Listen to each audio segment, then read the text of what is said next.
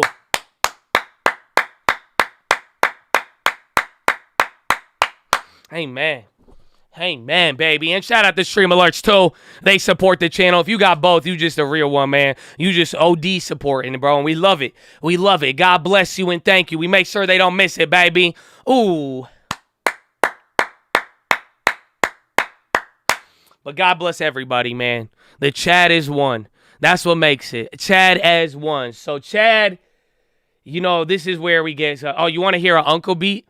You know, Uncle got a song to this one. I was going to listen to this one. It's just different. Listen to this one. Uncle got a flow to this one, bro.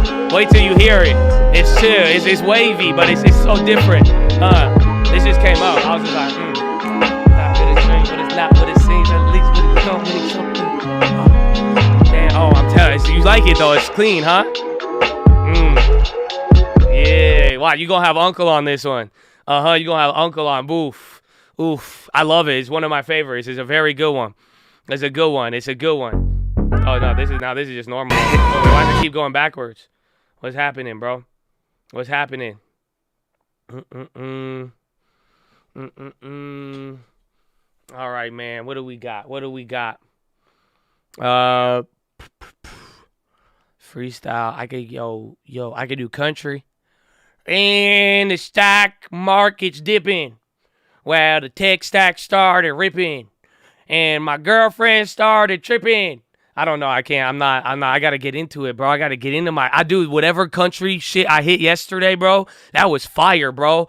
I'm telling you. I don't know if you feel me on that. You could be a hater about it, but I'm just saying that one was, I can't freestyle to a beat that if Uncle has a track on it, I can't freestyle to it because then it's not a freestyle.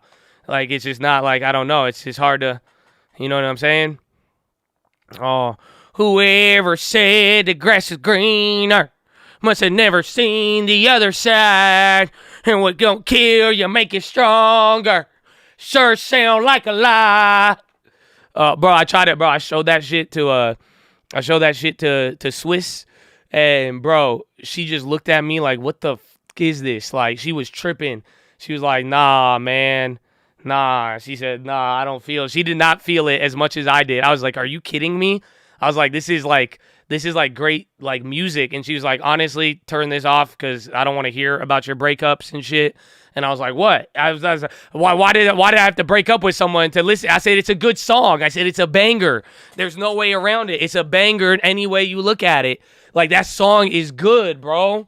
Like, that song is good. I was like, you just don't get it. Like, that's it. I was like, you don't get it. And you don't. That song made me respect country music. Up until that song, bro, and then before I knew it, I was like, I'm in my F-350 looking for my batteries with light bulbs and my flashlight so I could drink a beer, but my girlfriend left me. Don't text me. Like, that's all it. I love it. I don't know why. It's like I finally started to vibe with it, bro. I was like, I feel them. I feel them now. I get why people, it's like, it's... And then they start in my F-250 or something about like a Ford or a Chevy, and then that's it, man. Oh, it's crazy. It was a good song, though. It's a good song. It's a very, very good song. It's a very, very good song. Okay. But I'm gonna go here now, Chad. So have a wonderful weekend, and goodbye. Nah. Wait, just kidding. I'm just kidding. I ain't leaving, dog. It's Friday, baby. We made it. Are you kidding me? What kind of asshole do you think I am, bro? What do you think I was about to dip on you? I got another mini vacation, though. I think I'm going to do it. I have like an option to take a mini vacation this week. I might take it again, and I'm just blaming COVID because of it. But at the end of the day, bro, oh, no, we here, man. We here. I don't care what you think Snapchat came down. Bro, honestly, you guys know I care more about Snapchat for you than I care about it for myself, okay? That's what I said at the end. That's it. We've gone through so much already this week. We had good Tesla. We had bad Snapchat. You had the mark. You had all of this stuff, bro. That's why I was like, man, this is crazy, bro. This is like so. But Chad, honestly, I'm more concerned about people and how they will react to it than I would, because I'm like, I just hope everyone stays solid with it. I mean, I'm not saying you have to hold on. Again, you guys know I would never put you on some hold the line bullshit and get like, I don't do that. Like, it's just more or less like, I'm more disappointed in the sense I'm like, oh, I hope people don't trip out about it, or I hope people aren't like feeling like worried because of the drop in a way. So, Chad, let's get it, man. I care more about your positions than mine. I will tell you that for facts, bro. If Sam can, Snap can. Oh, don't say that to me. I've already been through Snap hell or Sam hell. I'm still in it. I'm still in it, actually. Wait a minute. It's still hell? This is crazy. Hold on. But we went through a lot, Chad. We need a Bible study. We need to enjoy it today. We need to relax. You know what I'm saying? You know what I'm saying, bro? We got to do our thing. So, Chad, let's go. Let's everybody get your cloaks, get your Bibles, get whatever you need for the Bible study. We're going to go about our heathen rebuking process. We're going to get some uncle to purify the Chad. Get what you need to. If you want to stick around, feel free to stick around. We would love to have you. If not, it's cool. And if you got bad vibes at this point, if you stick around at this point, listen, I love you. And I'm just saying, what you're doing to yourself is bad, okay?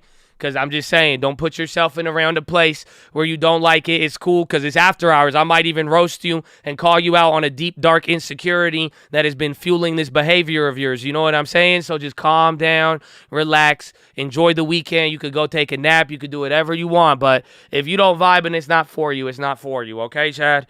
Okay, but it's okay. You might take another one. Roast you? I don't want to roast you. I love you. I'd rather give you a hug. Dog. That's it.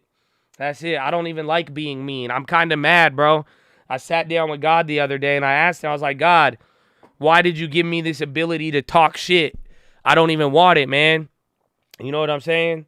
That's it. Joke's on you. I'm into that shit. You ain't into that shit. You're a cuck. Go look it up if you don't know. That's what you are. That's what they say. You know that? You're a cuck. That Andrew Tate would rip you apart. Go home.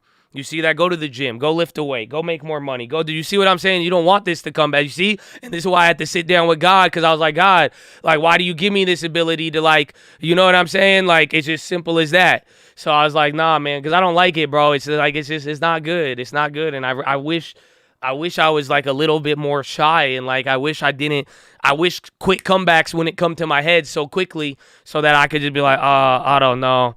That's it. I don't know, man. But anyway, so let's go. We'll rebuke them all. Well, let's see where we gonna start. Let's start with this. Let's get them in. Let's go, baby. Let's go. Let's get them with the motivational song. You know what I'm saying? Okay, I'm gonna go get some drinks. Let's do our thing, baby. It's a call, baby. Treat this like my first, treat this like my last. Anything could work, it happens slow or fast. Smoking on that hope, I'ma need an ounce of that. Our back was on the ropes, but we kept on bouncing back. Treat this like my first, treat this like my last. Anything could work, could happen slow or fast. Smoking on that hope, I'ma need an ounce of that. Our back was on the ropes, but we kept on bouncing back. Treat this like my first, treat this like my last. Anything could work, could happen slow or fast. Smoking on that hope, I'ma need an ounce of that. Our back was on the ropes, but we kept on bouncing back. Shout out to my rhymes, it helped me do this right. The Lord control the fire, but you can roll the dice. I care more about the ownership, I don't care about the price. You think I was a loner, I just don't really waste time. Nah. Comment, I commit. Take some notes and grab a pen. Money don't make you a man. Lose some friends, think you the man. People love to play pretend, love to play the middleman. Love to say that they your friend, but where they at when it's the end? I know everything I do would never be enough, but that ain't stopped me from developing and always showing up. They always love to say what's up before they ask me for some stuff, but I built this shit on love and I ain't never expected none. There's a lot of things I should be showing off. All in God, this a war. You should see my battle scars. Trying to be the richest man of Babylon. Tag along. Hope you say that 10% and bought a home. Gone.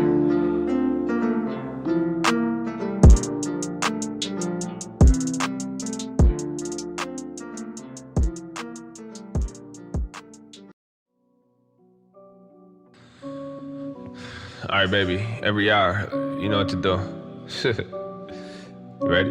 It's a call, baby. Lucas. They ain't do they push-ups. They just laid around. Started at 1 unit, now on the 10. I think you could do it. Tell me how that sound. They said I was stupid. You should ask them now. Tell me what you had, not what you don't. Don't be getting mad, get some hope. I don't want a bag, I want a boat. I don't want it fast, I want it slow. Know exactly how the money grows. Cup is overflown, not withdrawn. Don't condone the bitch and moan. There's a bigger goal. Gotta get more homes for my bros and my moms and my motherfucking coat. Hope you watch the plan unfold. Yeah, I'm not seen but unforgettable. You got dreams, don't tell me, go and get it, bro. They got some nice things, that don't mean they always credible. Don't do the nice scene, that ain't me, I had to let it go. So, tell me what you holding on. I hold batons, I pass it on. You sprinting, this a marathon, I'm Farrakhan. Only if we talking million men that march. I start computer screens, I made a million looking at some charts. Yeah. Easy said, but it's hardly done. No need your bread, but I tell you when them shots gon' run, I'm poppin', son. But I don't do this to be popular, I just prefer the hottest car. The crib is on the toppest floor. Collect the rent, I am landlord. I make a check when I get bored. Love what I do, my job is fun. I read the news and smoke a blunt, I'm woke as fuck. That don't mean I never been asleep. Be careful of the friends you meet, the different types of foods you eat. I use this fucking beat to preach, but they don't value us for free. My life is good, my God is great, so what's that even mean to me? Put that shit right in the door, but they won't even turn the key. So if you good, I'm good, let's get this bread, you know I'm trying to eat. Beast, turn that mode on every time I wake. Validate myself, don't matter, pay you what they say, I know I'm great. So I just thank them every time they hate. Hits I'll find my God divine, get 10 for what they try to take.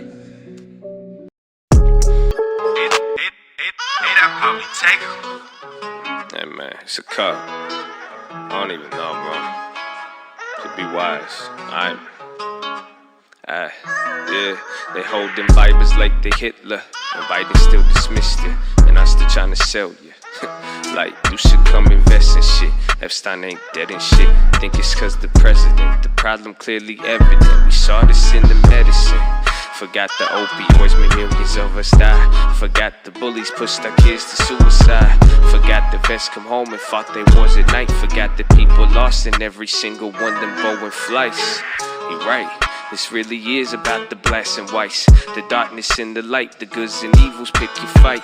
The difference this time is we actually looking weak. We making moves before we think. It's not a movement if you sink. Before you shoot me, let me tell you something. I don't care about the message, just don't do it dumb. And don't forget, every man is always wanting and he's scared of something. And if you hurt the innocent, then you just like them. So can we conversate? Bring solutions that don't confiscate. Own up if we violate. So if they tell you that they sorry, then you can't complain. And yeah, they'll use you cause it's good views, then throw lots of money at your pain. Whatever you decide, I'll ride, but no, I take my time. So you can't wait on me, that's fine, I know you got your life. Just know I'm watching and I strike it when my time is right. The fruit is always bitter if you move before it's right. So tell me what we doing, I stay standing if they shooting. Enough about problems, toss solutions. Don't bandwagon, make a movement. Otherwise you just diluted. This about dollars, not pollution. Or some shit they attach it to it. Stop the talk and show improvement. But I ain't trying to judge, I sat at home and did me none. Made 200,000 bucks while people scared about their lungs. Not flexing, but the money is the moral of the story. Every story need a publisher, and that's what starts the horror. I ain't got a chorus, I just list some problems back because the problems keep occurring. Like the walls we built in Berlin, how we still got starving children. Think the problem starts with learning, but the margins are the burden. We should teach instead of kill them. Come with peace and don't condemn them. Show them that there's more to living. Maybe we would come out different, but there's people stuck in prison on sins that could be forgiven. Or where legal if said different. That's the problem with the system, y'all ain't feel me. And the damn vote won't fix the fucking issue. Lest you teach them about the governments and representative systems in the districts, the effects of the consensus, how they monetize the mentions for political agendas. Y'all ain't want that shit. Some of y'all just wanna rob some shit, pressure me to talk some shit. Now people think that's all it is. Converted with the politics, witch hunts and abolishments, remnants in the chloroquine. Everybody's dumb as shit. Wow. I gotta stop ending with that song, bro. Cause then it's just like I don't know. It's just like I can't be like, "What's up, Chad?" Well, I'm like, "What's up, man? We got some jokes this Friday." Damn. Yeah, no, that one was just an Uncle rant, bro. It's like Uncle made it a while ago, but he didn't like. It was different. And then like Uncle was telling me like, bro. It's just like, yeah, that was just a straight rant for 3 minutes. Like, it wasn't even like, after like a minute and 30, a minute 40, even I'm like, yo, man, like, he's still going. Like, it's just like, just of like a bunch of, I'm like, dude, come on, man. Like, wow, this is a lot. Like, you're just, you know what I'm saying? Like, it was a lot. It was a lot. It was just, he kept going and going. And I'm like, dude, that's crazy. Like it was very long-winded. I was like, it's very, very long-winded. Uncle and his feelings. Oh no, not Uncle is a. Some of you know, Uncle is very like he's aggressive. Like that. That's not even like him in his feelings. That's him on a Tuesday. Like you should see him on the weekends. Like it's just dude. Uncle is just very different. He's just very. I don't know, Uncle. I don't know how to describe it. I don't know how to describe it. I don't know. I was gonna show you I was gonna read you Uncle. I have the lyrics to that one song, to that beat. I wanted to give it to you, but then I wanted to read it to you, so then that way it's not like you heard the song, right? If I just read you the lyrics, I think it's just like it's kind of like spoken word. You know what I don't know. It's a different. I don't want to ruin it though. It's actually pretty cool. I don't know, man. It's tough. Uncle is on Spotify, yes.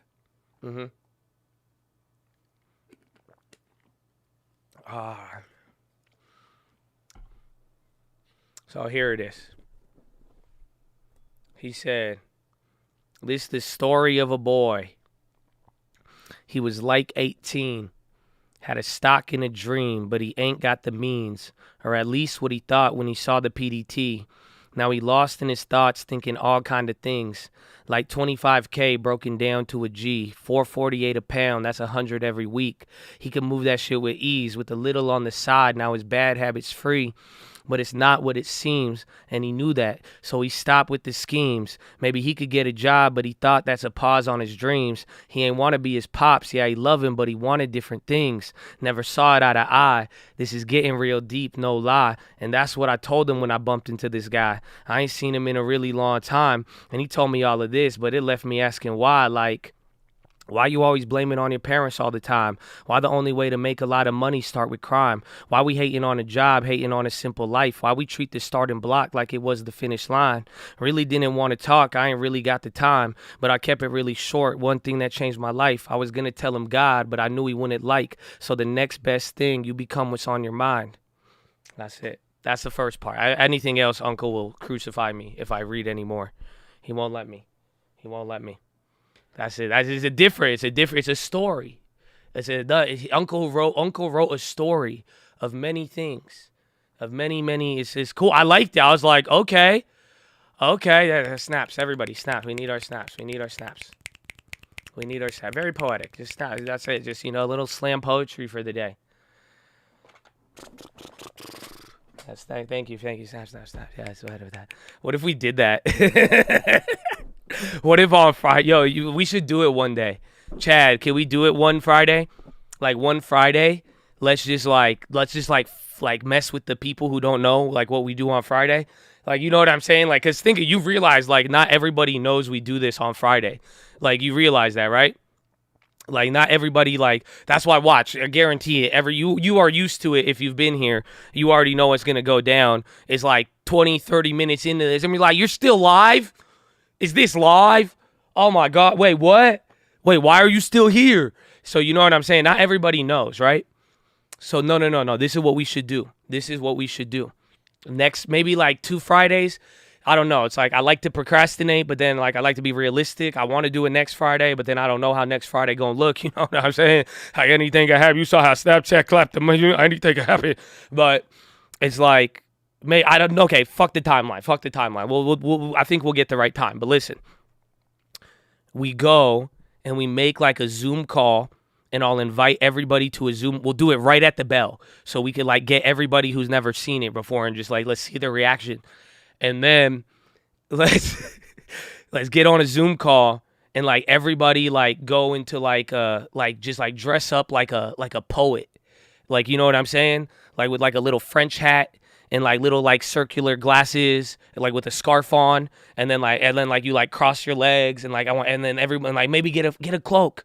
Fuck it, we're gonna get cloaks, and then we'll just put it all on the screen and we'll be like, yes, so and we're like this, and then I'll be like, well, welcome everybody to the after hours, and then right when I say that, you all just like snap. You know what I'm saying? And like after everything, just snap. And we just act hella like serious and like a cross between like a cult and like a coffee poetry club. You know what I'm saying? But like obviously we're not going to be serious, but like just to like have people be like, yo, what the they'd be like, wait, what? And then but like I would tell that would be funny. That could be very funny, because I feel like I want to see if someone, but then it could also be very scary for some people too. That's what I learned on this streaming journey. Like straight up, bro, I learned this. I never understood like when you like deal with like a lot of different people and like different, like just like really like a lot of like a wide audience. I didn't realize how like some things, like that's why I mean shout out to Chad, bro. I feel like if you've ended up here, like you vibe, like for real, because like the stuff that like I would like say like very like jokingly or like sarcastically, it would like scare the shit out of some people, bro.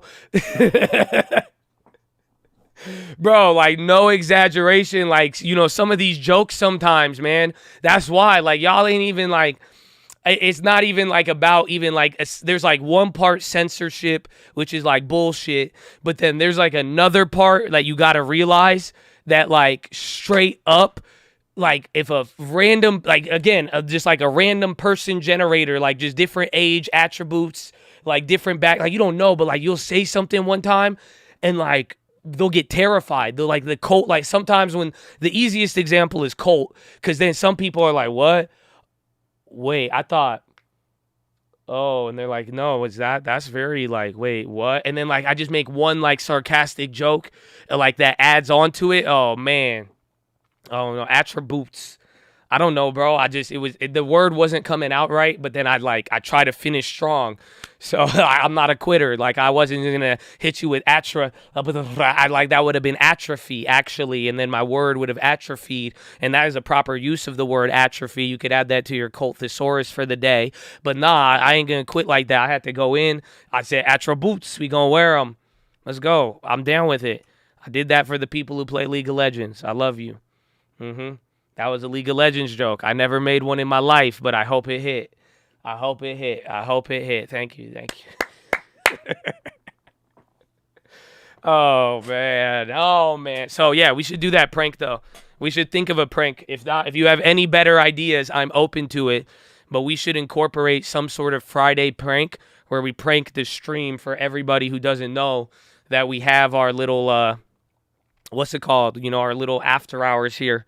I think we could get a good one. But Chad, I don't know if I have any funny stories, but I want to know I'll tell you this one. You know that song I played for you first? This one? This one's funny. This one's like actually hilarious. Not this one. Where is it? This one? You remember this song? You remember this song? Here, I'll give you it makes sense. Baby. Treat this like my last. Anything could work. It happens slow or fast. Smoking on that hope. I'm gonna need a ounce of that. I'm drinking my water. On the ropes, buy me time. Okay? This one's kind of funny. This song comes on in the car, and we're driving. I'm driving with my girlfriend, and this song comes on in the car, and I wanted to listen to it.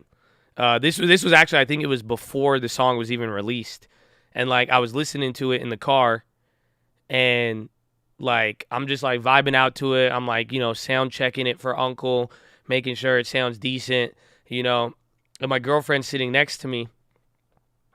And literally, halfway through this song, I, look over, and she is, crying.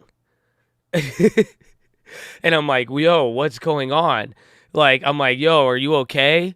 And then she was like, it's just the song. She was like, this song is just, I don't know. There's something about it, and it makes me, I just get emotional with it. And I'm like, what is wrong with you? I'm like, I love this song. I helped Uncle make it, but I'm like, what?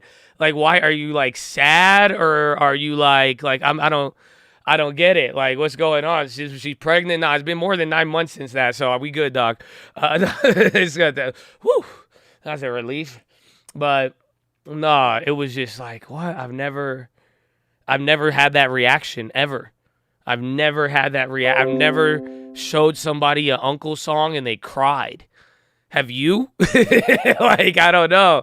Have you actually, I don't know. Does that song make you cry? I vibe.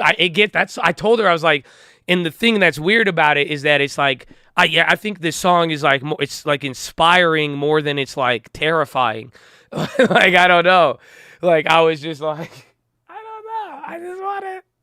I don't know. It gets me. Smoking on that hope. Our back was on the ropes, but we kept on bouncing back. That's what it gets out of me. Are you kidding me? Oh no, it's good. I guess. So hopefully you cry. Hopefully you didn't cry. So that was a funny story. That's about it. It happens. Excuse me. Am I free to spit my loogies out without muting? Do you know how many times I do? Honestly, I'll forget to mute it sometimes, but y'all have no idea. Bro, at least 50 times throughout the day, I am muting this thing and just going.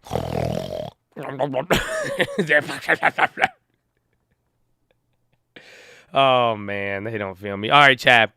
So tell me now, what's the plan? What do we got? We made it through Friday. Honestly, a lot of craziness on Friday. But what's the plan? But are you happy for me?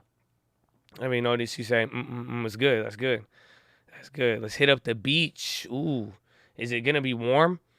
I had it, like I said, I had a little mini vacay plan, but I was going to, it's not a beach area. But I do need to go to the beach. But the sand has been clobbering me lately.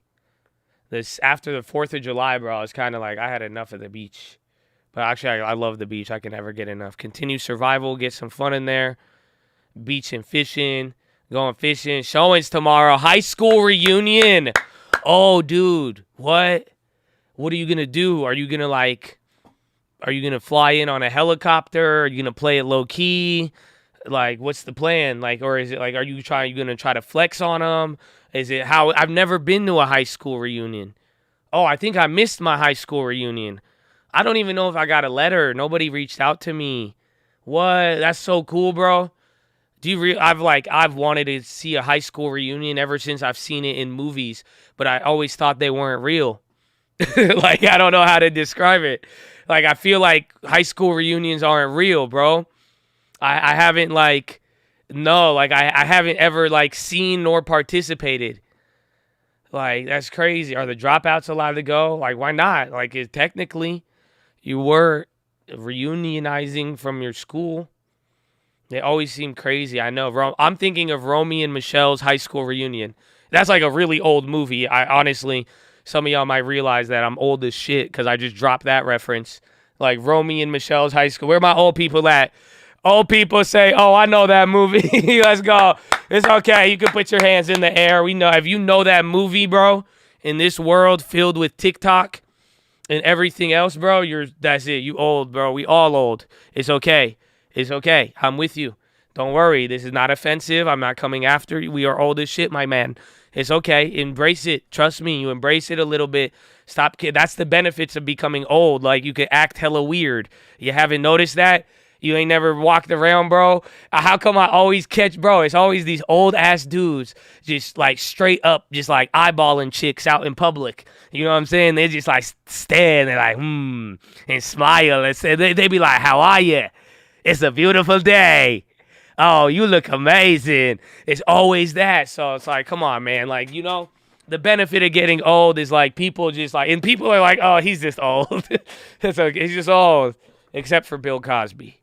Okay, no, okay. Anyways, but it's so you guys are all old as shit. Not all of you, but if you know that movie like me, you are in my old as shit camp, and I welcome you. Trust me, it's a lot more comfortable than you think.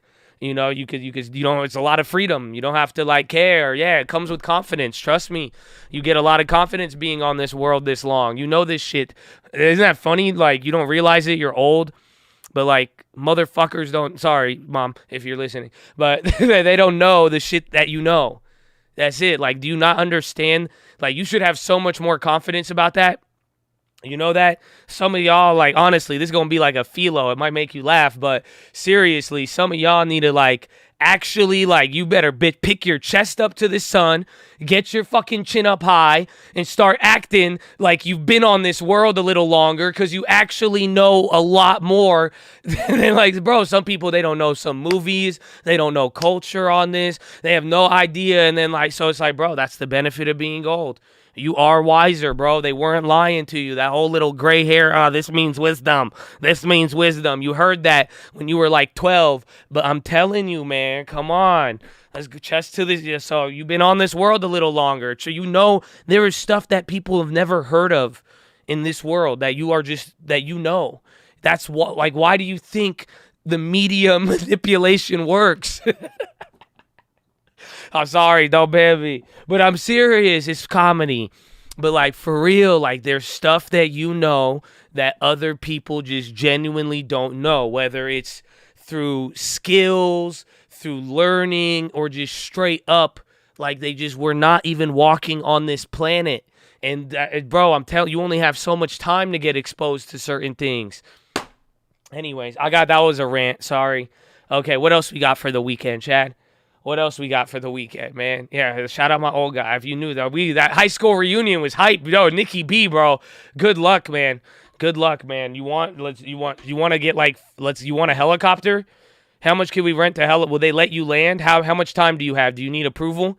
I will rent if we could pull it off, I will rent you a helicopter so we could reenact that scene from what I am envisioning in my mind. If you would I don't know how much time. Literally, can we get a helicopter for $1G to just drop you off on the football field, and then just say, oh, I'm just doing real estate. That's it. nothing, and then just be nonchalant as hell, bro. No, please. Okay, any helicopter pilots in here? Anybody got access to a I'll pay you. We just need to get that in there. I don't know will the school let you? That's so extra. It is. I told you. I told we had a talk about this last weekend. Okay, that's no. You could pull up. Okay, maybe this is my problem in life, but you could pull up in a helicopter and still be humble. Agree or disagree, chat? I don't know. I feel you. I'm like, yo, you could be humble as hell, bro. Just pull up in a helicopter and act like you got dropped off in a Camry. And that's it. Just don't. I wouldn't even mention the helicopter. I'll be like, oh, nah, it's great, man. Nah, like, you could, like, you don't have to. That's the problem. Like, that's why some rich-ass people ain't got no personality with it. Because, like, they'll talk about that the whole time. Like, nah, you could talk and be like, how are you? Bro, I ain't seen you in, like, 15 years. I thought we were union. That was just my mode of transportation. A to B, bro. A to B. That's all. That's what they say right now. But how are you? That's it. Just ask them questions. Can you do it? I don't know. I could. Yeah, just tell them it's a rental. It's a rental. That's it. Be like, I thought I would pull up in a helicopter. I had an idea. That's it. Nice to meet you. I don't know. So what else? What else we got for that? But Nick, check though if it's like possible to pull up with a helicopter. We could do something with that. They would think you're not humble. I think you could be humble pulling up in a helicopter. I don't know. I genuinely, that may be my problem. No idea. My sister took me to Florida just to eat lunch last week. Was she on a plane? What? You email Core Real Estate, try to get a call back. You didn't hear back. Tyler, he's like 4 messages below you. You could DM him on Instagram and be like, what the F, bro? How come y'all ain't add me? Actually, don't say it like that, but like you could just ask him. And then that's it. That's all. That's otherwise. Usually everybody gets responded to. Sometimes some things get missed or people email the wrong email. That's also a possibility. We'll get you on there on Wednesday. Don't worry. I'm going to go to the range. If I started from 0, what would you do today? Are we going to really have this talk again? I might even do it just as an experiment. I would go work at Costco, Apple, or Starbucks. And then I would begin working a job so I could bring in some income. Because, again, Uncle told me not to sell drugs. But then that's pretty much I would just work until I could keep saving at least 10%. I would beg my mom to let me live with her. I'd be like, Mom, can I live with you?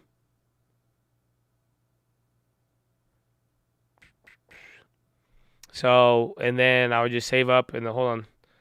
Lending Tips is texting me a story right now. I was just like, what is this? I saw like 12 messages from Lending Tips. I'm like, wait, what is this? So, but anyways, I would do that. I would try to save on rent, or maybe I would honestly. Can I ask the Chad? See, at this point, like I've said this before, Chad, you know that, and I hope you got me like that, bro, for real. Like one day, bro, like if I see the yen or the yield curve, and I'm like, fuck it, I YOLO everything. And then, like, I lose everything, Chad. Like, I mean, God forbid, but everything's in God's hands. Yeah, like, I'd move in with a Chad. I'd be like, Chad, would any of you can I live with you for, like, 6 months for free? Would any of you do that? If, like, again, imagine, if I got clapped, would you let me do that? Because that's what I would do. I would do it. Or, yeah, let's say I just went, like, UNG or something, the Widowmaker. No, because, yeah, I would just be like, that's it. I'd be like, just give me 6 months, maybe 12. Maybe 12. It depends. Just don't distract me. No, but I got to go to work. And then I go to, that's it. Or I'd live with my parents, my mom or the Chad. I would bank on one of those and be like, hey, just let me get a spot. I'll pay you back too. Eventually I will pay you back. No debt will go unpaid. Trust me. And then I would go and then work the job, save up. So then if I save on rent, I'm saving 50% of that income. So then we put that towards the long term. And then when we get back from work, I don't know. It might be difficult to be able to go to the gym, but then I would do a mix of both, but then I would just start calling real estate leads or what's it called? Dialing phones or knocking doors. I would definitely go knock on doors. And then and I would do that till I got a real estate deal, and then I would just keep investing until I fucking hit it. That's it. I would do that. No, exact. If that does not seem like a realistic plan, I hate to break it to you. That could take at least, again, if I could save for the rent on 6 to 12 months, maybe. But even then, if I could live with someone, rent would slow the plan down a little bit. But even then, I would work, save, invest in the long term. But then, I would use my time. That's the thing you got to realize. I don't think that may be the thing that might slip through the cracks on this one. Is I would use my time. So, that's what bro, I don't think you this is what I did. It's not bro, I would spend every waking hour that I wasn't doing, honestly, that's why someone asked, bro, I wouldn't be talking to girls. I wouldn't be chasing shit. I wouldn't be trying to do anything. Y'all can smoke weed if you want to get us. If you got it for free for me, I ain't doing none of that. I ain't going out on anything. And it's just literally, I would spend all of that time and I would just go do real estate. At that, literally, I would knock on doors. I would call people and just do that over and over until I got a deal, because I know the deal will give me that freedom to go and do whatever I want and get me back to where I need to be, or get everything working. So it's but it's the time use, legitimately, Tyler Royke, he's literally been with me and we drove around San Diego for hours. That's what I'm saying. If I had any free time, I would put it to get a real estate deal. That's it. Once it finally clicked on that for me again, and really saying, it's dude, you have a lot of time. That's why I'm so strict on schedule. That's why I'm also again, it was fun Snapchatting people and doing that. And Snapchat's easy if I could just send pictures low key, but at the end of the day, it's just the time. You have so much time, and if you really do apply yourself, or it's not even apply yourself, it's if you use the time, and that's it. Do you mean to get commission or to flip anything? So I would start because now if you're telling me I'm starting from nothing, I would start the real estate license, because I don't know what the lead would lead to, and I wouldn't want to waste any time. At least if I had the real estate license and my plan is slower than I thought, that real estate license in 6 months might give me a paycheck if it takes longer than I expect. So, and then I don't know how I could monetize the deals, but I would go and knock and call doors for any type of lead. If it was a sell the house, I would refer the commission and try to sell it to a real estate agent. If it was a house deal and I didn't have the money, I couldn't get the loan, I'm still too broke for it, I would wholesale it and get my big sum of money up front. And then if I could find a good house flip and I could get good equity and I get the loan, I would use what I know to get the loan. And that's the thing. If I'm assuming I know a lot of what I know now, for the most part, and because I had to learn that on my own, but it's if you have access to that information or you've already learned it, it's a little different. But that's what I do. You do the same thing, just more footwork. Well, yeah, and then again, just literally job, save, invest, any free time that is reasonably available to me to utilize. I would be out there looking for real estate leads. So because I would only need one, and then I would do the license on the internet. I would just click through everything. I probably wouldn't even study too much, to be honest with you. And then I would just I would just want to get it done as fast as possible so I could have it. And then I would just get out there, just trying to go for a lead all day. I've done it, and that's literally I don't know. I hope if this is what you would be interested in doing, or maybe you're already doing it, I hope you don't treat it like a chore, because at the end of the day, it's when I look back at it, it was a lot of fun. To be honest with you, it's sometimes in the moment, when you're focused on trying to get the deal, you don't really get that same experience, because you're so focused on trying to close your first deal, or you're so focused on trying to make X amount of money, or then you'll get so focused on, man, I've literally went to 100 houses, 500 houses, nobody responded to me. Oh, it's maybe you had a bad day, plus somebody else had a bad day. You got clapped at. Maybe bro, I've got chased with so many screwdrivers and hammers, and you have no idea, and who knows, and you're just not feeling too good. But it's in the moment, it kind of could feel like a chore, but it's when I look back at it, it was just dude, it was a lot of fun. And it really was, bro. You got to see it. Dude, nowadays, I drive places and I'm oh, I remember last time I ever drove this road, I was doing this. And I was how come it felt so much more daunting than it really was? Because I was dude, and I've got so many stories, I met so many people, but it was it was fun. And I really hope you could understand it's a grind, it is a commitment, and it's it was, at the end of the day, it's work. But it is like, it's like pretty entertaining. Like, bro, it's better than sitting around doing nothing. Like, you know what I'm saying? Like, at the end of the day, it's like you're not sitting down, you're not staring at a screen, like, you're not just like, you're not talking to people, getting high, you're not like, it's just like literally you're just out there going around, just seeing your city, talking to the most randomest people, and you're going for something that could even make you a literal, no exaggeration, $1 million. Like, what? But again, it felt like more of a chore when I was doing it back then. Like, a lot, again, I haven't been on, I will be honest with you, like, there's no lie, like, I haven't been door knocking in a minute. It's just, I would love to. Honestly, maybe I might have to take one of you guys door knocking, but it's just not, I haven't done it in a while, but it's like I kind of miss it. And like, I miss driving around and just like going after these leads, finding stuff, calling people on the phone. Again, bro, like, I had stories for days, like everything, but like, it's fun.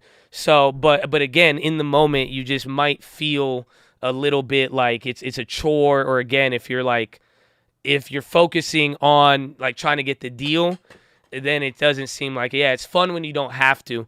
And that's what I'm saying, though, but like, you don't have to. Like, that's, again, like, even in this whole little story thing of like, I would get a job, I would get saved, I would get the long term, and then any other time I would use, I would go and I would try to get a real estate deal in that sense. So, yeah, the grind, yeah, it's fun. It's like, it's not as bad as you think, but in the moment, you're going to think it's bad. It's like when you first started going to the gym and like, remember when 15 pounds was kind of heavy and you would actually like struggle and sweat with like 15 pounds and like super light weights and it felt like, oh my gosh, crazy. You know what I'm saying? And like, you're like, oh man, this is a lot of work. But then like, 6 months, 9 months, 12 months later, you're going to look back at it and be like, damn, that's funny because like that you won't even sweat at that. And it's just like, it's just different. Like, I don't know. It's like, you go through it. That's kind of how I feel like it was. Never felt 15 pounds was heavy. Oh, that's you, bro. I used to struggle curling 15 pounds. Like 10 reps of 15-pound dumbbell curls, I would get tired. I would get exhausted. I'm telling you, no, I don't know, man. That's you, but I was like, no. Bro, you have no idea. That's 15 pounds was like a resistance point, dog. What are you saying? Like, that was crazy. That was crazy. Shoulders, 15 is a lot. So that's what I'm saying. It feels like a lot when you're starting out. And like, I don't know if you could, one day, I don't know, maybe one day you'll see it, but it's interesting. But that is exactly what I would do if I started from now I rip shirts off, no problem. 100%. Bro, I could curl 50s now. Let's go. Young Money, baby. I don't know why I say Young Money, honestly. I think I was going to say something else. And then I don't know why I turned into Lil Wayne right there. I'm going to leave, okay? Why did I just say Young Money?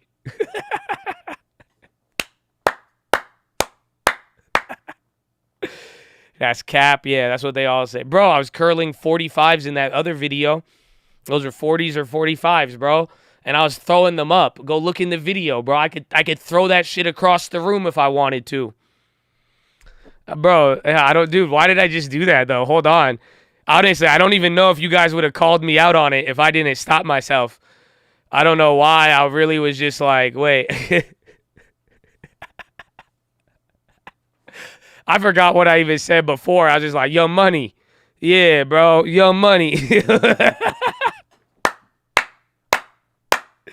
Yo, that's good. That's good. That was like a mid-Fury, bro.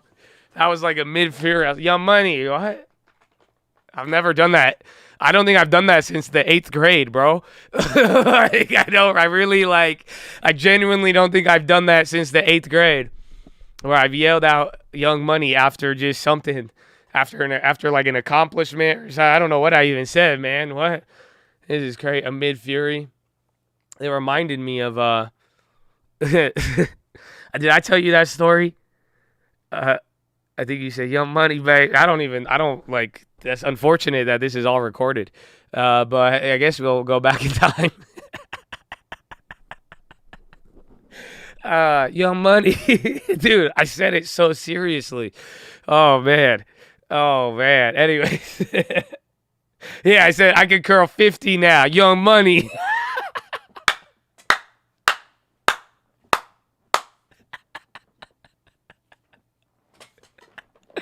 Oh, that's good. Bro, that's good. That's very good. Honestly, that's something I probably would have said in the 8th grade right there, to be honest with you, man. Delete the video on demand. That's good. That's comedy, bro. That came out like so genuine, bro. Like honestly, I don't know why I said I stopped. I was like, I said that out loud, huh? That one came out. I thought I was thinking it, but I was like, nah. I literally said I could curl 50s, Young Money. Okay. Anyways. But Amid Fury, I was telling my girlfriend about the Amid Fury the other day. She's like, I know, I remember that. But then, because I brought up one of my, she asked me something about other like Arab names, and that's why I told her, I was like, oh, Amid Fury, I thought that. But did I ever tell you about my Ummu? Did I ever tell you what Ummu I had? I had an Ummu with a very specific Arab name. Did I ever tell you that? Do you remember it? His name was not Tunchi. Tunchi.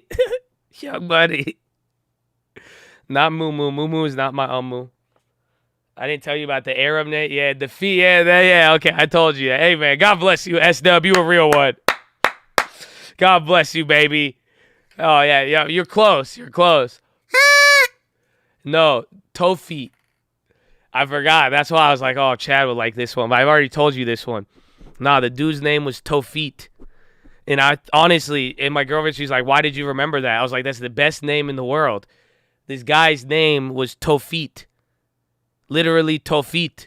Like, so they go, Yalla, Habibi, Ummu Tofit. That's how it sounds. But it's like, when I was little, I remember, because I told my mom, she's like, how do you remember him? And I was like, how do you not remember the guy named Tofit? I met him when I was like 4 years old, and I'll never forget him. I met him a couple times. Literally, I was young as shit, but I just remember all of us, like all my brothers and sisters, we were all just like Tofit. We were like, wait, what's his name? Like, what they say, Tofit. And then like we like slowed it down, we chopped and screwed it, and we were like, wait, so his name is Tofit. Like I would say Ummu Tofit, and motherfucker would respond. And that's when I knew. I say Tofit. You just say Tofit. His name was Tofit. Like, do you get it? Because I know we have to have at least one Arab in here right now, and he's like, I don't get it. What do you mean, Joshua? What do you mean? It's a Tofit. Very simple. Very common name. Tofit bin where? Bin where, Habibi? Tofit bin here? No. It's like, come on. No, like, it's a toe and a foot. Toe feet. Like your feet. You know, with your toes? Like you're on your, like, your, you know, what was it? Phalanges? Or is that the finger? I ain't really too good at biology like that. The one, but like it's toe, feet. Yeah, that's like hand, arm. No, it's like finger, hand. Yeah, that's like, it's like, oh yeah, that's that for the white people. That'd be like, yeah, if you're like, oh, it's my uncle Fingerhead. You're like, what do you mean? Your uncle Fingerhand. You're like, wait, Fingerhand. That's my uncle Fingerhand. Nah, that's Uncle Fingerhand. You'd be like, yes, do you need to talk to somebody? What do you mean Fingerhand? That's a very inappropriate. Okay. No, it's Uncle Toe Feet. What do you mean Uncle Toe Feet? What is this? A joke? That's like a name that like you call into a bar and says, Toe Feet there. Okay. That was a good one. That's a good one. But yeah, Toe Feet, man, is that was a good story. But what else we got, Chad? 157. 157. We already been here for a good hour. It's great. I run with finger hand. Oh, that's Uncle Toothmouth. Oh, what a great name. Tofu. Should have picks for you soon. Let's go. London Tips, he was asking me. He said it kind of looks, he said at the inspection, he doesn't know yet. But I told him, I said I like it. I like it at that price. If inspection comes back good, no major repairs, I'm pretty sure I'll take it. Man, this is what Lending Tips texted me. He's like, I just talked to an amazing human. 55, long beard. That's a single message right there. He said, these are individual messages. First individual message, I have talked to an amazing human, haha, send. 55 long beard, send. I asked him what he does for work, send. He said, whatever God tells me to do, send. I said, okay, cool. What do you do for money and food? Send. He said, help people, send. I said, okay, but how? LOL, send. He said, whatever God tells me to help with, send. I said, okay, give me an example, send. He said, right now I'm helping an old lady at her house for the last 3 months, send. I said, and she pays you? Send. He said, no, send. I'm like, so how do you eat? He said, she has food, and when I leave, I go wherever God wants me to go. Send.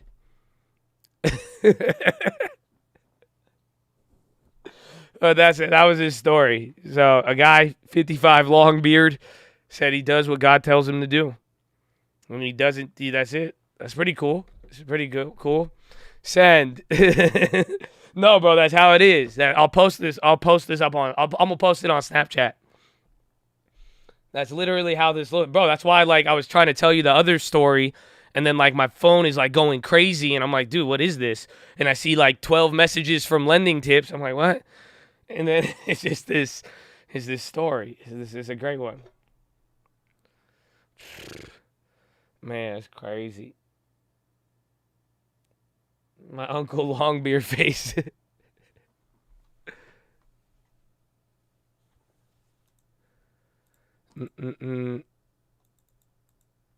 Is stream of conscious. I mean, I text like that too, though. But like, I never that. I mean, if it gets that big, eventually you gotta back out. Send. Good morning, ladies and gentlemen. Send. We got an exciting day ahead of us and a lot of earnings on the way. Send. It's going to be exciting. Send. So let us get into the plays. Send. Starting with our first play, send. Amazon, send. The reason why I like Amazon, well, there's a couple reasons. Send. As far as Snapchat goes, I don't know if they're comparable. Send. How do we get into talking Snap and Amazon? Send. Okay. I'm sorry. Stop. Imagine doing that in 2000. That's $4. That would cost you way more. Dude, you don't remember? Bro, they were charging us like, I don't get it. And see, this is what I mean, bro. These young people don't get it. You've been on the world long enough to witness this corporate behavior. Bro, they would charge you to send the message, and they would charge you if you open the message. Y'all don't feel me, bro. Y'all don't remember Singular Wireless? Bro, they said free nights and weekends. So they could do it for free, but only at night. And only on the weekend. What? And then they were like, okay, margin compression. Now you could talk to anybody who got the same cell phone as you for free after 6 p.m. Okay, unlimited. Then it wasn't until recently where they were like, okay, it's free to text message. Kind of. They used to, you get $15,000 a month. No more, no less. If it's less, sorry, the counter restarts next month. They did that for like 3-4 years, bro, you don't remember? Bro, they were still limiting the amount of text messages you could send and receive without getting charged more. They would do that to you while you still had an iPhone. Oh, hallelujah. Let that sink in for a second. Oh, y'all don't feel me. Oh, man. You still had an iPhone and a 15,000 message cap. And then they said, we'll give you unlimited. Only if you want shitty T-Mobile. This was before they got the $1 billion breakup fee and then reinvested it like a G, okay? I'm not hating on them. This was back in the day. This was back in the day before they did, okay, this is back in the day. They were like, unless you want some Cricket Wireless, unlimited, that's it. They were hating, bro, I know. And then they said, okay, now it's data, actually. This whole time is data. So now we just going to charge you by the data. And here we are today. Data plus unlimited, brought to you by Verizon Wireless and AT&T. The options trade from financial educational purpose only. Thing of the day. None of a recommendation. You still may be charged. This is not a pro. Hawaii and Alaska. Please check for local rates and times. And thank you. And have a wonderful day. That's it. That's something like that. I don't know. The whole shitty cell phone ringtones. I ain't gonna lie to you, dog. I had some good ones. You know how bad this is? This is bad. See, my parents just didn't understand. I'm not gonna lie to you. I was very, very young. I got my hands on a cell phone. Like one of those old Nokias. Okay? And you know what I set my ringtone to? It wasn't the song. It was just the instrumental. It was Big Pimpin', spending G's. It's just that bigger man, MC, B-U-M-P. Bro, I had Big Pimpin' as my ringtone. I was a child. Nah, I was a straight child. That's it. And then, even then, my Arab parents, they don't know that jingle. You know what I'm saying? They didn't know that. Like, if you hear that song, you know that's Big Pimpin'. You know what I'm saying? Like, you hear, it's like, you know what I'm like. If I play the first 5 seconds of that song, you know that song. Like, everybody, even back then and all of that. And my parents had no idea I would be at church. That thing would go, I'll be like, Big Pimpin', man. Like, you know what I'm saying? Like, you would just hear the instrumental, but, like, start singing along low-key. I'm like, yeah. That's why I told you, bro. The church kids hated me.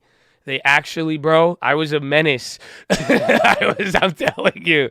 Bro, I was just like, I was a rude kid, too, kind of.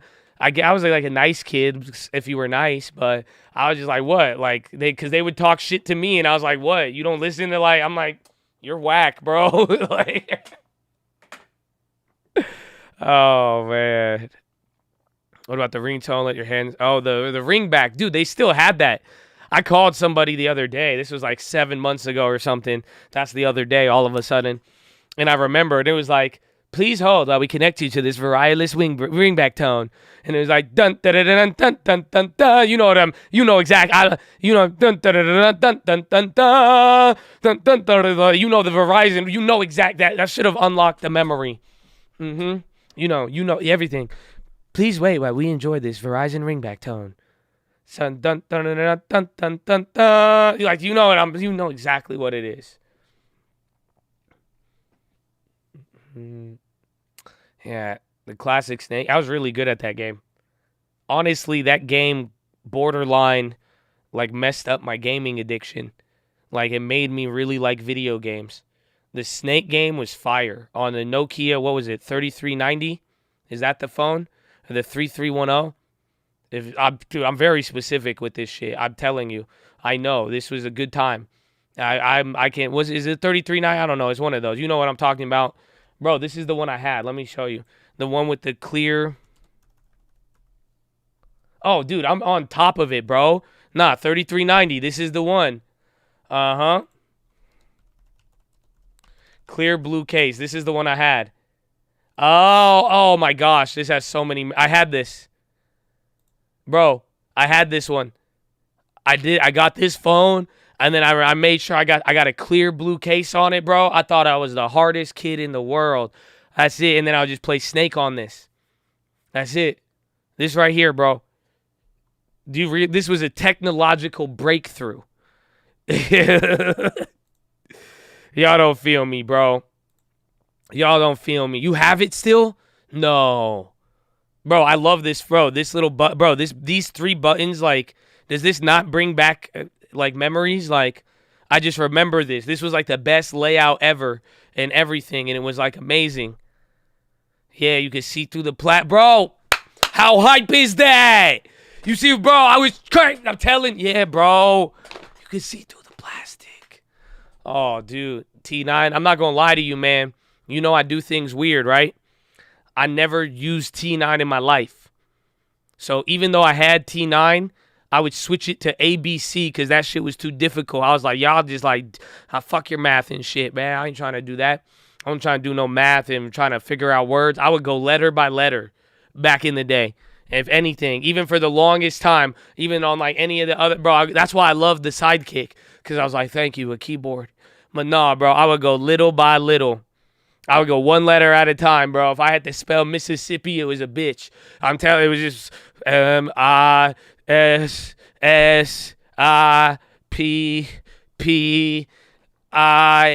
space. Like, bro, it was hard, bro. Yeah, 2 times 3, 3 times 2, 5 times 2. It was crazy, nah. But T9 made no sense. I didn't understand that. I didn't understand that. Yeah, T9 wouldn't pick up the slang. T9 was just, it was weird. What was T9 was clutch? You could text in class, yeah. But, like, you better hope it came out right. I didn't know how to spell shit.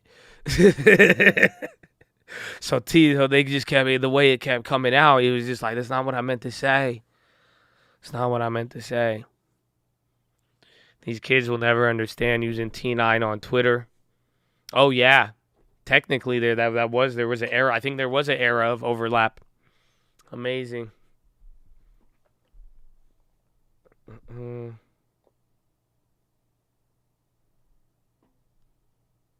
Now you have Siri and you could whisper and send it. Nah, man, you got a different update. I mean, you're getting way too into it at this point. Nah, bro. I'm kidding. What do you mean you whisper into Siri? Why did you even try to whisper to Siri, man? How did you figure out this feature? That's what I want to know. He was like, it was late at night and Siri was next to me and I whispered into my iPhone. And she responded. And there I knew she was always listening. No? Okay. We tried. It's okay. It's a good one. Oh. The Palm Pilots. Palm Pilots were great tech. They were great tech. Everybody loved them. Everyone met them more. Yo, honestly, the one time I talk about it, not one person came in and said, you're still on? You know that? The one time. It's crazy.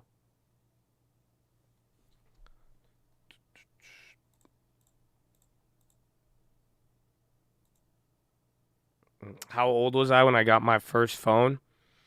I think I was in the 3rd grade. But the difference was, like, I got it because my brother and sister. So they were very, my brother worked at Singular for a little bit, so he got me one. And then my sister, she also helped. They wanted me to have a phone pretty much. And I said, can I get one? And then my brother would have it because his work. And I was like, let me get that, bro. Let me get that. And then they got me one on, like, the prepaid minutes. Like, you know, like, we were on the prepaid days. I would get, like, $10 on like, for a month, pretty much. And then that way, I would just play Snake on it. And then if I needed it, pretty much if my parents were later than 3 hours to pick me up, I could call them. Because that's what happened. Like, if you ain't got Arab parents, you don't know what I'm talking about. Maybe it's a first-generation thing, but I was the kid who would get picked up, like, 2.5 hours later after school. So then that's why my sister and brother, they were older, a lot older than me, so they kind of hooked me up on that. They weren't down to pick me up because they got shit to do when they would work, but they got me my little cell phone. I was like, yeah, what's up? What's up?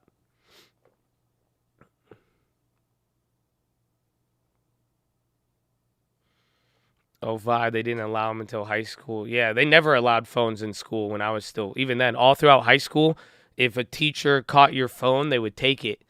Like, nowadays, like, they don't take kids' phones. Like, did you know that? I was very popular in the office. Oh, I feel you. Wow, you just brought back that memory for me.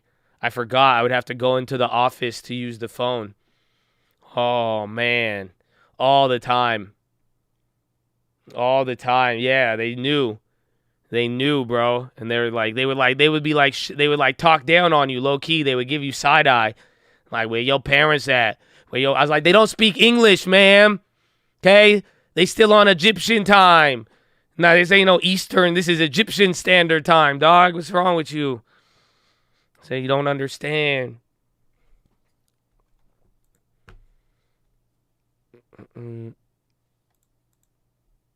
Yeah, they don't take the kids' phones, though. I don't think so. Hey, I'm trying to find out where they at, too. I know. Never had a phone teacher take a phone if they caught us. Bro, they would take it from you. Thank you. 29 months as a cult member. Let's go, baby. God bless you.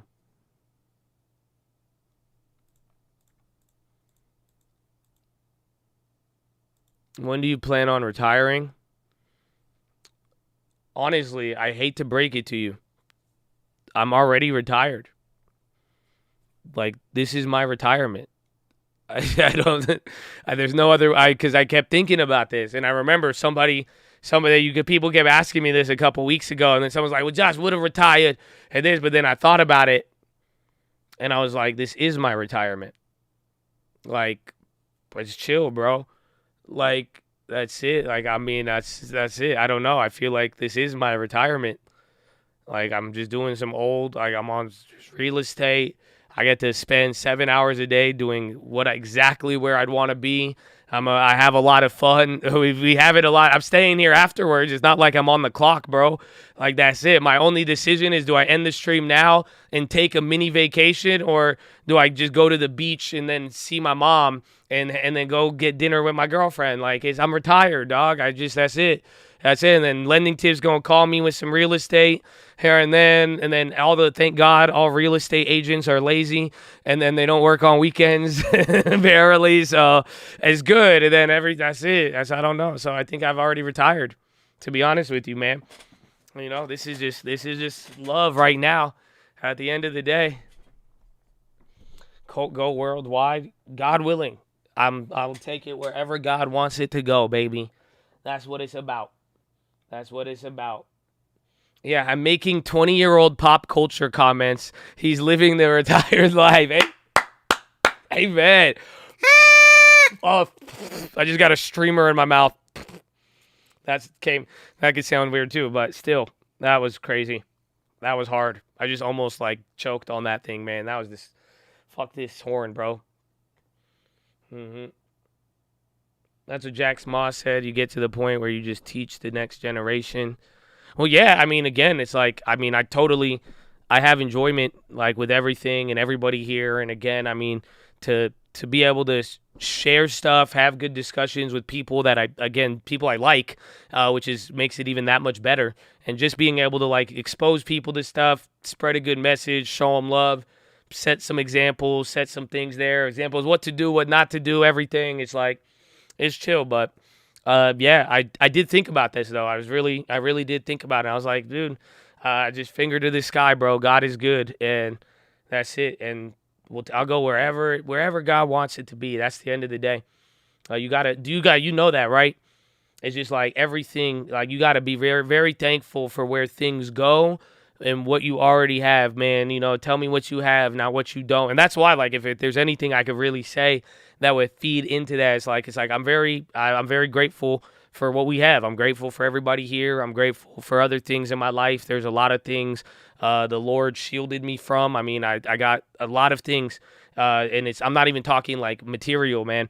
100%, to be around cool people, to be around people that you actually enjoy being around, family, having friends. You know, the friends that I do have, it's very, very tight with. So it goes a long, long way. And then it's just even to be able to do the thing, but it's all on God. But listen, it's anything that is stayed is good.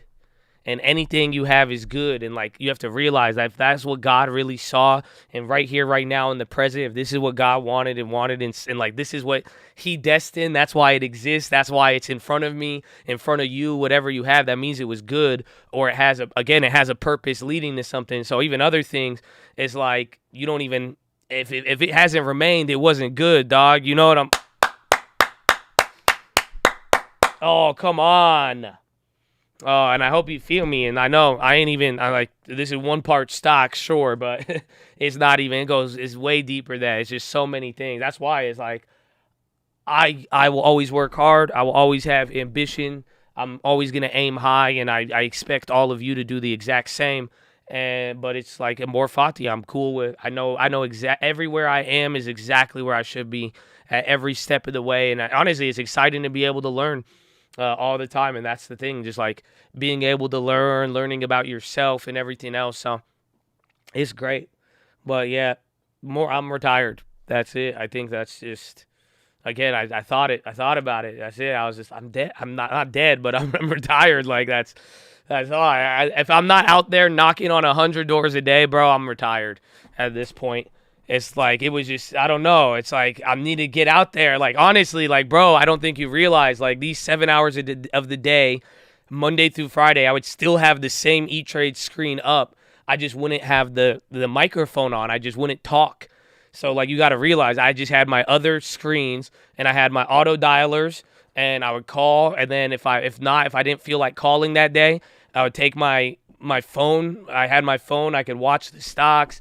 Anything happened, didn't need to do anything crazy. But then I would just go knock on doors and do a bunch of stuff, bro. Like, there was just a lot. There was a lot of work. That was, like, more. So now it's like just it's nice to be here, and I'm grateful. I mean, to have as much time to be able to do what we do here. I mean, it's that truly is a blessing, and it's just I'm thankful for the freedom. It's freedom to be here. That's the key. So that's why too. I hope you make the most out of anything you got with right now and your time, bro. 7 hours a day. Every day we have a stream. That's 7 hours to do something in the market or something outside, literally every day. Like, think about that. Every single day. So it's like, hey, let's get to it. Let's get to it.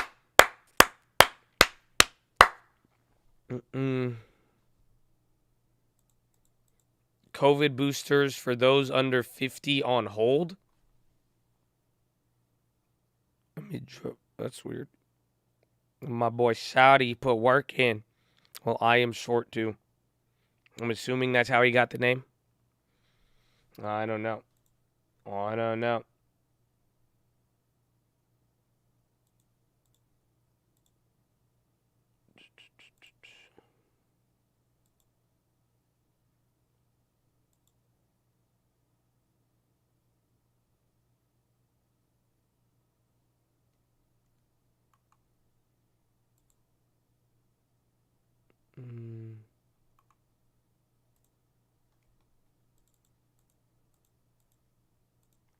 What do you have planned? I don't know. So I have, like, I could go take like another mini vacay, but then I'd have to drive like pretty much a couple of hours, which I don't really like. Then I could do a shorter one, but one of them requires driving, so I don't know. Or I was gonna go and just chill probably, and then hang out with my mom, take my girlfriend out. Actually, I need to take my girlfriend out to dinner, and then we have some other plans too. I have a house I actually want to see on Saturday, but if they don't want to negotiate on price, I ain't going. Well, that's it. Oh, I should take her to the cats. It's a good idea, actually. It's a very good idea.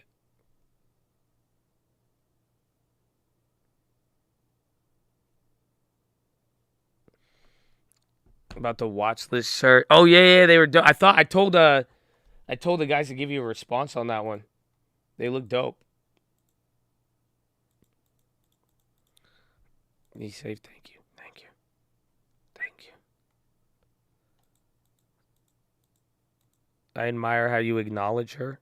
My girlfriend? What do you mean? Wait, what? What am I supposed to do? Just like... No, then people gonna get really scared when I'm like, yeah, I had to put her in her cage. And then they're like, what'd you just say? Wait.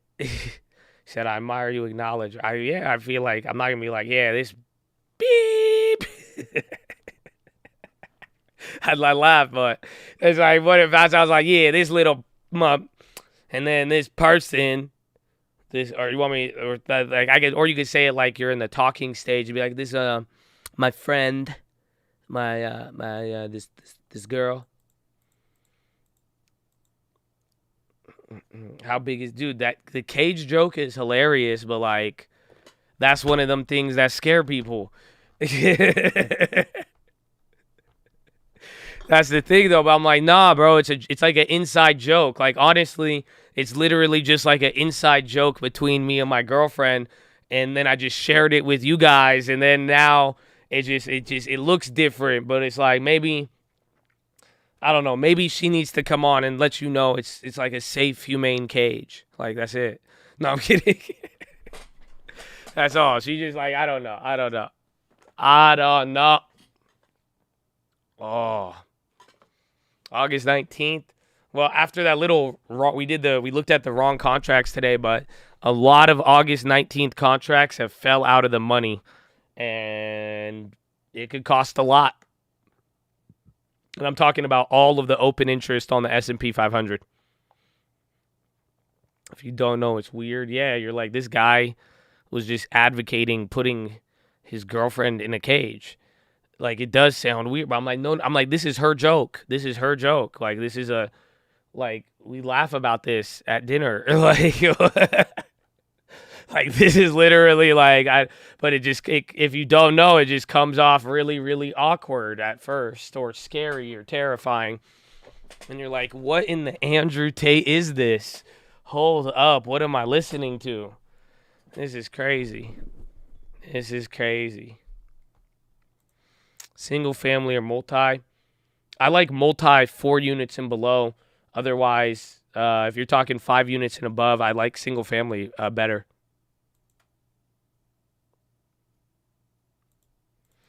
So, I'm glad where you are. God bless you, my friend. Stay blessed. Let's go, man. Everybody got a plan, my friend. Everybody got a plan. God's plan. Turn 7 6 to 28. All right, man. Let's hang on to it. Make sure you got the long term too. And next week is gonna be crazy. I'm okay. I'm going on vacation now. That's it. After that comment, you're right. That's it. I'm gonna get ready. I'm gonna chill. That's it. After saying it is. Right when you said that, I was like, it is gonna be crazy. I said we gonna have PAL. We gonna have this. We gonna have that. We got the PAL, Amazon, Apple, Go. Oh, thank you, Season Kevin. There you go. Yeah, I'm still live, bro. Thank you for asking. Thank you. Oh, damn. Usha clapped you on that, too. Damn. I don't know why. I'm going to save the deposit. Maybe if the deposit comes in on Monday, I ain't using that. Not yet. Not until earnings. Get these earnings out the way. Nah. We'll wait till some of the earnings, and then I'll decide. But having that cash ain't going to hurt. Why do you like the single family given economies of scale of multifamily? Well, I've just always done single family, and I've had a lot of success with it, and I have a lot of expertise. I do know some about commercial, and again, I mean, I have an apartment building, but it's not like I don't have a warehouse or other commercial and other stuff, but there's a lot that goes into it, and it's not my forte. So, and then even if you ask me, it's like I would prefer single family both for rental income and even to flip and do anything else like that.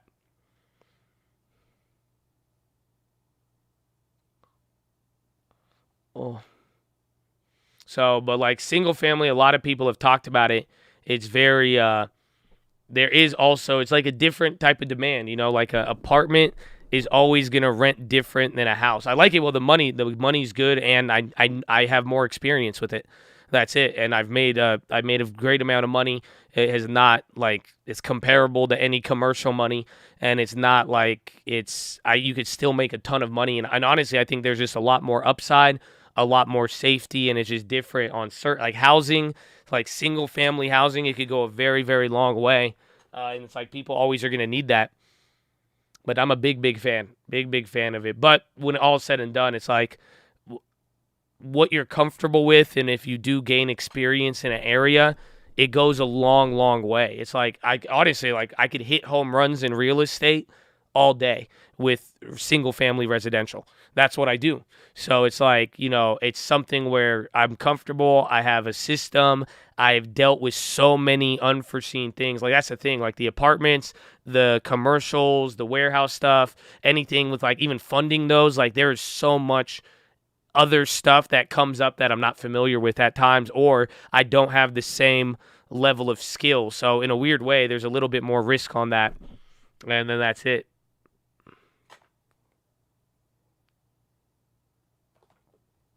And single family for long-term land, having an LLC relevant, depends how you're doing it. And then here's the key. If you're wholesaling in a state where they don't allow wholesaling, you need a LLC, because then you can get the contract under your LLC, and then instead of selling the contract, you can sell the LLC that owns the contract. Oh, they don't feel me, baby. So, but that's it. And then otherwise, depending on the level of liability, both taxes and personal liability, you would want to have a LLC.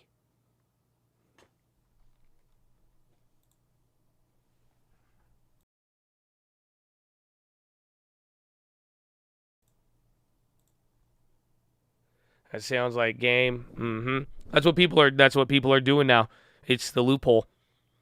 So like, no, because some states, like let's say somebody agrees to sell you their house 30% below market, and you get them to sign a residential purchase agreement, and then you want to assign it to somebody, and you want to sell it to a flipper, right, and charge your markup on it. That's wholesaling.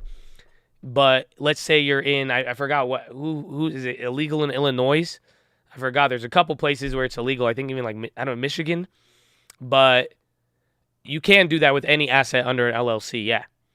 But then pretty much instead of, so like if you're not allowed to assign the contract and the area, the locale state doesn't let you do it, what you do is you make an LLC. You have to do this from the get-go, though. You have to get the contract in the LLC's name, and then you're not allowed to assign the contract, but you could sell the LLC to somebody for the amount that you want. And then since the company owns the contract, that is a way somebody can technically be assigned the contract without being assigned the contract. Instead, they would take over all the assets. You could do it with corporations, but it's easier to do it with an LLC.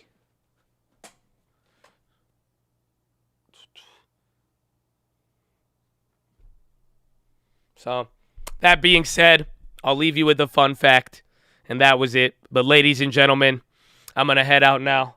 I need to go do some resistances, man. We didn't do those today. I'm sorry for that. I don't know why. Today was a weird day, a weird, wild day. But I'm going to go do some of those. I'm going to relax a little bit. Chattadonia, I love you. I hope you have a wonderful, beautiful day. And ladies and gentlemen, just don't forget why we're here and why we keep going, why we don't quit, and why we excited for what the future holds, baby. Finger to the sky, baby. To God be the glory, and through the grace of God alone. Amen. Amen. So, Chad, enjoy it. Okay, enjoy it and be free. We love you. Please have some peace. Relax. Fall into the hands of God this weekend, you know? That it kind of applies to it, but not really. But, like, you know, just be at peace, bro. He's in control. Enjoy it and vibe with it and get ready for next week. But I love you, Chattadonia. Have a wonderful weekend and peace out. Oh, hey, wait. No, they killed Snapchat. I don't know. Why am I? It's okay. I love you. Bye. I tell you, it's Snapchat. I told you yesterday. It's not Truth Chat. You can download it now. App Store. Number one, they try to investigate me. They try to put Bannon in jail. I made jail. I know the guy who owns the jail. I told him, I said, it's okay. Give him a nice Xbox. Let him play Xbox. But Microsoft, they don't. What are these guys? Big corporations and what they support. I said, don't buy an Xbox. Buy a Truth Box. He bought it. And you know why? Because we sell. And when we sell, we make China pay for it. China. I tell you every time. And look what happened. Tariffs back. They took them off. It's crazy. I'm terrific. I tell you, you know what you're terrific at being a clown. Yeah, I mean it. I'm not joking. This guy's a clown. What? Everybody knows Microsoft's better than PlayStation. Huh? What? So what if I have cancer and the people I grew up with? Doesn't matter. We grew up in Scranton before we grew up in Delaware. And when I grew up in Delaware, I was raised in Texas. So I'm a capitalist. Huh? I know what it's like to be a capitalist. But this guy's a clownalist. No, he's a clown. Okay, I love you, Chad. I'm gonna go. Okay? Enjoy. Enjoy your Labor Day. Bye. Hi. Hello. Wait. What do I do now? What do I do? How do I end it? Huh? No. What do I do? Where is he? Here. Hold on. I said bye. It said end. I said bye. Okay. Bye. Is it gone? Yeah. I said. No. They're still moving. Maybe I'm dizzy, sleepy, hungry. How does it? Just hit the kill switch. Come on. Come on. You're acting like Hunter right now. Come on. See, where's the end stream? End stream, repeat line. It's bullshit. Yeah. Hold on. Come on, man. It's ended. Come on, you prick. You act like you're such a prick. This guy's a jackass. I can't figure it out. Bye.